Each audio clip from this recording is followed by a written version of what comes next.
அக்கா 1 கிலோ கடலை கொடுங்க. 1 கிலோ எப்படிப்பா ஒரு ஆளுக்கு பத்தும்? ஆமா என் தம்பி இருக்கான். அப்ப 2 கிலோவா கொடுத்துருங்க. உன் தங்கச்சி கோச்சிக்காதா?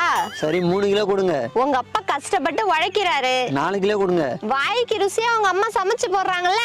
5 கிலோ கொடுங்க. ஏன்பா உன் குடும்பத்தை பத்தி மட்டும் யோசிக்கிற? நாளைக்கு உனக்கு கல்யாணம் ஆகும், நாளன்னைக்கு புள்ள பிறக்கும். நாளன்னைக்கு எப்படி புள்ள பிறக்கும்?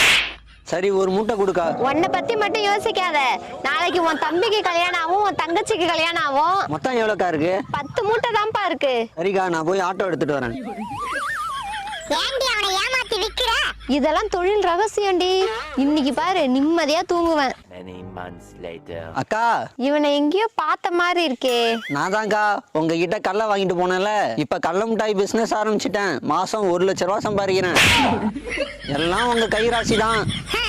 1 கிலோ கடலை வாங்க வந்தவன ஒரு தொழில் அதிபர் ஆக்கிட்டியடி. உனக்கெல்லாம் இனிமே தூக்க